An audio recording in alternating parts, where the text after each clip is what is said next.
Hello student, कैसे हो आप लोग। उम्मीद करता हूँ अच्छे होगे। तो आप लोग ये बताइए, ये सब्जेक्ट हमारा किसका है? पर्यावरण, जिसको हम लोग इन्वायरमेंट पढ़ते हैं, इसी को हम पर्यावरण बोलते हैं। इतनी बात तो बहुत पहले ही समझ में आ जानी चाहिए। चलिए, इसमें हमने कम से कम 5-6 चैप्टर कंप्लीट कर लिए। एक एक चैप्टर, एक एक टॉपिक को बहुत क्लियरली देखा, समझा, उसको पढ़े हम लोग। उसमें मैंने सबसे पहले आपको इकोलॉजी बताया था, इकोसिस्टम बताया था, फूड चेन बताया था, फूड वेब बताया था, ट्रॉपिक लेवल बताया था।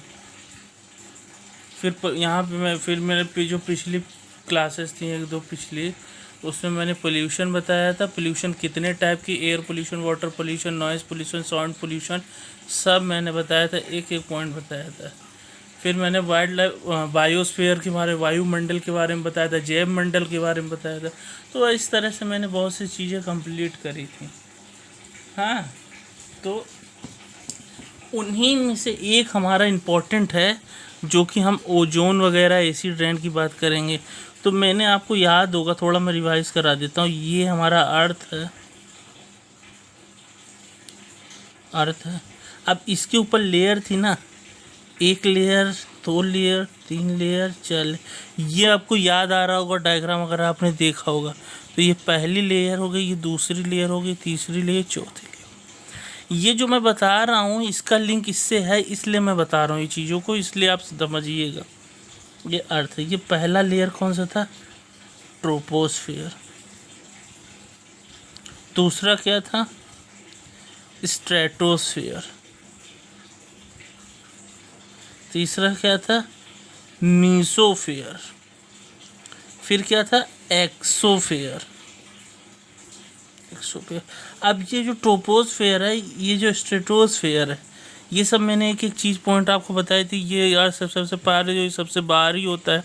लेकिन आप क्वेश्चन करोगे, सर आप हमको ये फिर से क्यों बता रहे हैं, क्या रीजन है? तो बेटा, बात ये है मुद्दे की, इनमें ये जो सेकेंड लेयर है, यहाँ से निकाल के लेकर आइए इसको, स्ट्रेटोस्फियर। स्ट्रेटोस्फियर, इसका यहाँ पे लिंक है। कैसे लिंक है, क्या घटना घटती है कि हमको आपने सर इसको फिर से बताने का वो किया? तो सोचिए, जो आपकी, अब मैं इसको लिंक करके बताता हूँ। इससे पहले मैं आपको पहला टॉपिक अपना समझा देता हूँ, पर्यावरण का। एसिड रेन, इसको क्या बोलते हैं हिंदी में? अम्ल वर्षा। अब ये होती क्या है, इसमें क्या होता है कि जो हमारी पर्यावरण है, उसमें क्या होता है, जो सल्फर डाइऑक्साइड होता है और नाइट्रोजन डाइऑक्साइड, नाइट्रिक एसिड, ठीक है, और वो मिल के हमारे वो मिल के हमको इन्वायरमेंट को हार्म पहुंचाते हैं। इन्वायरमेंट को हार्म पहुंचाते हैं। आपने सुना होगा एग्जांपल ताजमहल का। ताजमहल का जो सुना होगा, उसमें आपने कह रहे झरने लगा है, तो वो किस वजह से हो रहा है? वो अम्ल वर्षा की वजह से हो रहा है। एसिड रेन, जिसमें सल्फर डाइऑक्साइड, सल्फ्यूरिक एसिड और तुम्हारा नाइट्रिक एसिड मिल के जब उस पर गिरती है, तो वो चीज़ उसको झरती है। यही रीजन उसके झरने का। क्वेश्चन डायरेक्ट बनता है, बहुत इंपॉर्टेंट। तो ये बात क्लियर हो गई। चलिए, अब मैं पढ़ता हूँ क्या है। Any precipitation is more acid than normal, pH less than 1.6, sulphur dioxide, oxide, nitrogen, water burning of fossil fuel. बात को समझो। ये हम लोग केमिस्ट्री पढ़े होंगे, तो उसमें एक स्केल होती है। ये बीच वाला क्या होता है? न्यूट्रल होता है। और न्यूट्रल किस में होता है? 7th में होता है। और 0 से लेके 6 तक क्या होता है? एसिडिक होता है। ये सब तो पता होगा ना। फिर 8 से जो भी 10, 11 जो भी है, वो क्या होता है? बेसिक होता है, मतलब बेस होता है। एसिडिक मतलब एसिड होता है। ये होता है न्यूट्रल होता है। तो इस तरह से ये समझा। अब ये क्यों बताएं? इसमें जो पीएच लेस देन 5.6 होगा, मतलब 5.6 मतलब क्या समझते हो? 5.6 मतलब एसिडिक होगा ना, सीधी सी बात होगी, एसिडिक होगा।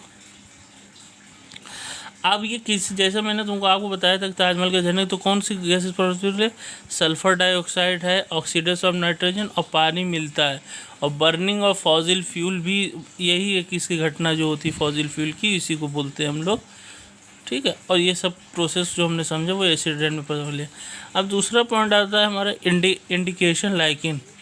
इंडिकेशन लाइकिन, तो इसमें क्या होता है? इंडिकेशन लाइकिन में क्या होता है? It is use for indicator of acid rain.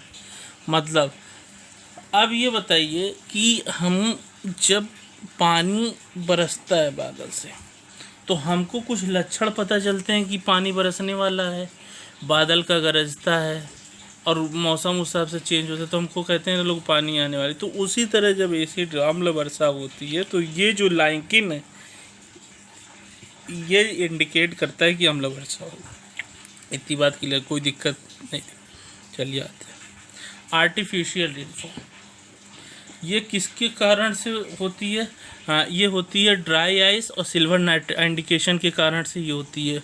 अब मैंने जो बात बताई थी आपको स्ट्रेटोस्फेयर में, अब उसको समझिए। ये तो स्ट्रेटोस्फेयर होता है, इसमें यूवी रे होती है जिसको पैराबैंगनी किरणें कहते हैं।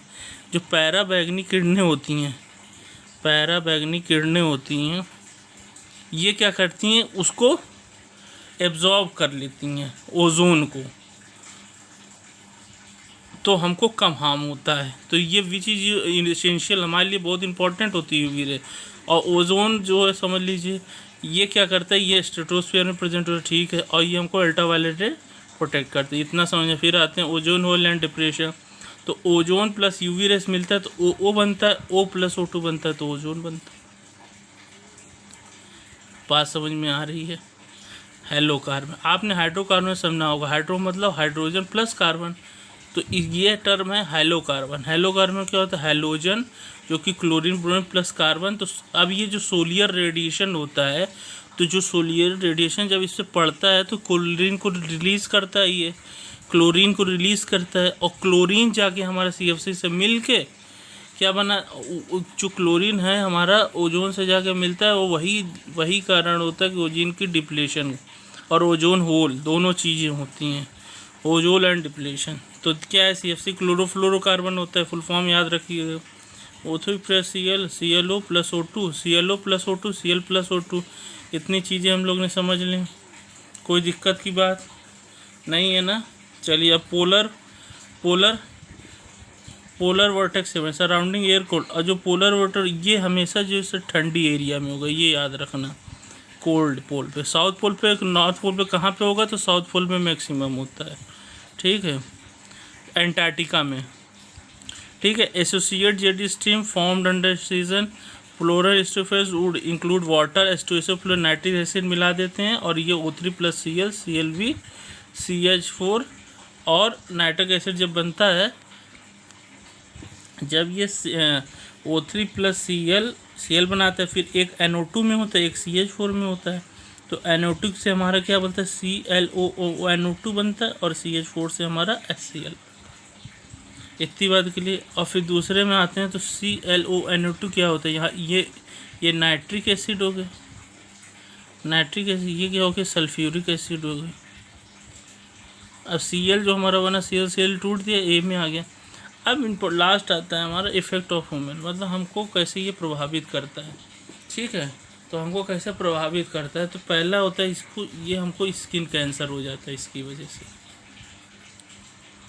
वजह से हमको स्किन कैंसर। दूसरा क्या है? ये जो है,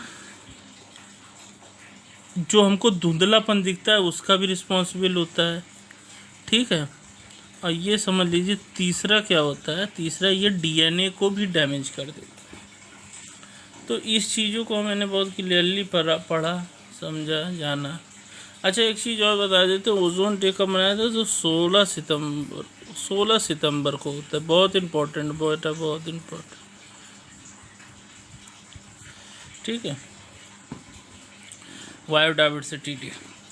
चलिए ठीक है, इतनी बात हमने क्लियर कर ली। तो मैंने पहले क्या पढ़ लिया? एसिड इंडिफेशन, लाइकिन, आर्टिफिशियल रेनफॉल, ओजोन हेल्म डिप्लेशन, हेलोकार्बन, पोलर। तो इतनी चीज़ें मैंने एनवायरनमेंट की जो मेरी बच रही थी उसको भी मैंने कंप्लीट कर लिया, तो आगे की जो कुछ वीडियो होगी वो मैं आपको बता दूंगा, इसलिए आप पढ़ते रहिए, ध्यान रखिए, लाइक करिए, शेयर करिए। Thank you student, thank you.